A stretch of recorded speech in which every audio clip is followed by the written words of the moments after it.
He says, yeah, I deserve another $6 million because our profits went up $412 million. Notice a little move there.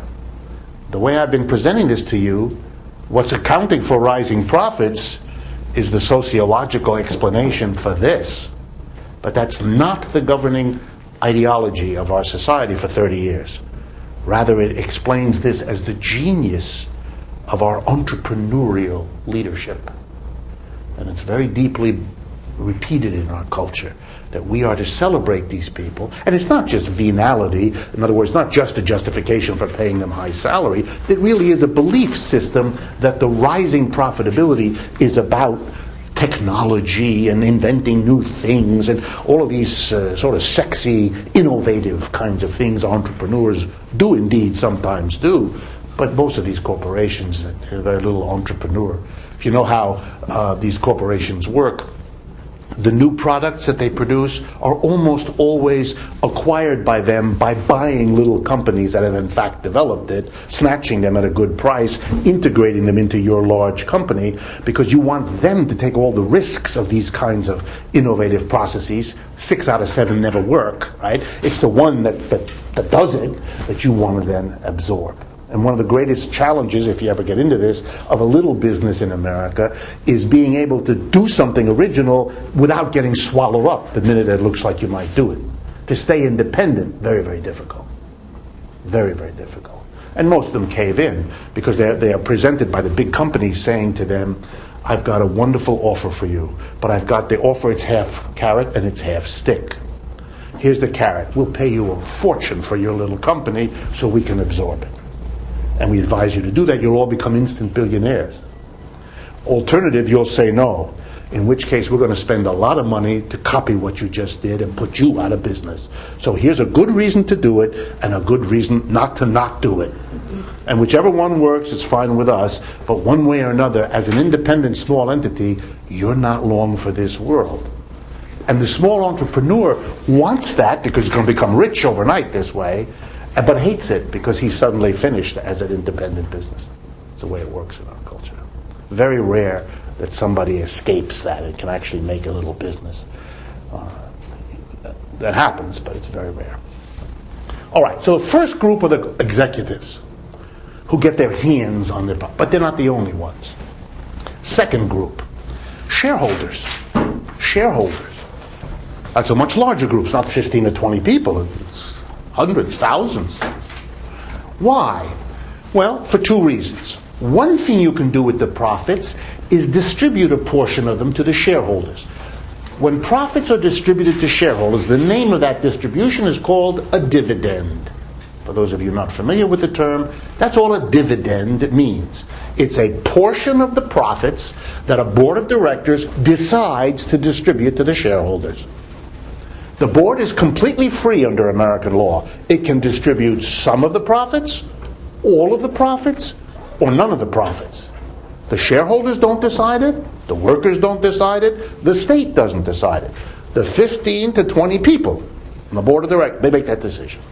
So if they are in a mood to please, to satisfy the shareholders, they may take a portion of these exploding profits and distribute them to shareholders. And the shareholders will be happy about it. Even more happy, however, the shareholders will be if you actually don't give them dividends. That's because most shareholders, that is, the shareholders of most shares, are already very wealthy. And if you give them a dividend, the dividends are usually taxed kind of highly, and they're taxed immediately when you get them. Most corporations that pay dividends pay 4 times a year. You get a dividend check every 3 months. If you own shares of GM or GE or IBM, every 3 months, check comes in the mail. The dividends, for example, they'll declare them 82 cents a share. So for every share you get 82 cents. So if you have 100 shares, you get $82 every quarter, forever, right? So they could raise that or lower that. But the people are so rich that they're not so eager, most of the people who own the shares, to get that bundle. First, they don't need the money, and number two, they have to pay tax as fast as they get it. What they would rather do is see that money not paid out, but plowed back into the enterprise to make it grow. Why? Because their shares become more valuable to other investors the bigger and more successful and rapid the growth of the company. So the price of the share they own goes up. If you bought it at $20 and you're doing real well, it's going to go to 30 and to 40. And that difference between what you paid per share and what it appreciates to a higher amount, that's a capital gain. And you can enjoy that capital gain, and it can go up and up, but there's no tax on it until it comes time to sell it. You only have to pay a tax when you sell a share that you bought. If you hold it for 20 years, it can go up and up and up each year. No taxes to you to pay. Only when you sell. And not only that, the rate of taxation on a capital gain is lower than the rate of taxation earning money as a wage or a salary. So it's a better way to earn money. Why is it like that? Because rich people arranged for the law to be like that. If you look in the Bible, you will not find anywhere that it says that capital gains should be taxed at a lower rate than what's called current income or wage or salary income. You get this anger a little bit from these politicians who think they're running the show and then get bluntly confronted with the fact that they're obviously not. So they call up these executives and rake them over the holes in front of the TV cameras every few years, and that's useful because you get some data that way, you learn something. And it becomes really very clear that these corporate executives have an argument that they give, and they're very loud. And the argument runs like this.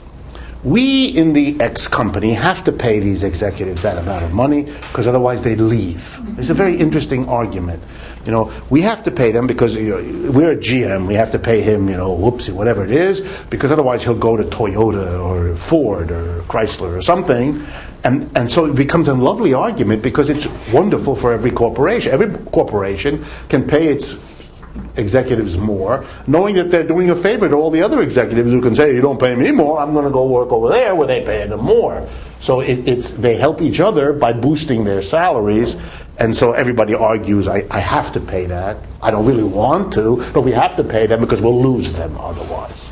Of course, if you ratcheted down the pay for all of them, you wouldn't lose them anymore, because going to somebody else wouldn't get you any more, would it?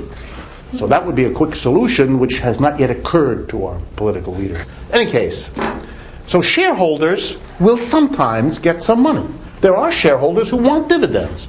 So the corporate board of directors has to struggle between those who don't want the share price to go up and those who do.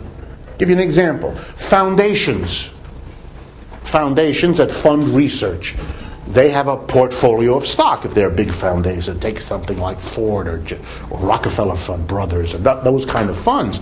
They want dividend payments because that's how they fund all the charity work they do. Universities often want flows of money because they pay their faculty salaries and so they're old people on retirement, they want a dividend and they're not interested in speculating and share. They want, so that there are pressures depending on what kind of company. If it's an old company that's owned by people who are retirees, it's owned by foundations, by hospitals, then you'll see them paying dividends and raising them steadily because that's their shareholder group. Whereas if you're a young, hotshot, high-tech company, you probably are being invested in by people who don't care about the dividends, who want they want you to spend your money to invent a new software program or something that'll spiral you into great wealth. So it depends on who you are. There are many corporations in America that pay no dividends. Haven't ever. Pay no dividends. Not at all unusual. And the justification the board says is, we're taking all of our profits and plowing them back in to develop new products, and that's more important, and that's what we're going to do. So if you want to invest in us, that's what you're investing in. Don't imagine yourself you're going to get dividends. We've never paid dividends, and they often will say, we have no intention of paying dividends. Not at all unusual. Not at all unusual. Okay. Third group of people who get their hands on the profits. All of the people who, it's a hard category to specify, the servants, I'm going to use it to make it harsh, the servants. These people are now becoming very wealthy quickly. They need a lot of servants. First of all, they're very, very busy. These are very important people. They need personal assistants. And they don't just want, Joe Blow off the street. They want a graduate of Smith College, for example, to be their personal assistant. They want someone to be a personal shopper. A whole new category. Didn't exist 30 years ago. We now have them in America. Lots of them. Personal shop. That person goes to the store for you. You can't get milk. They can get milk or bread or butter or whatever it is you get at the store. But there are many others. If you're wealthy, you now have to, this is your point, you have to live the cultural style. You must have a lovely house. And the house has to have a lot of rooms.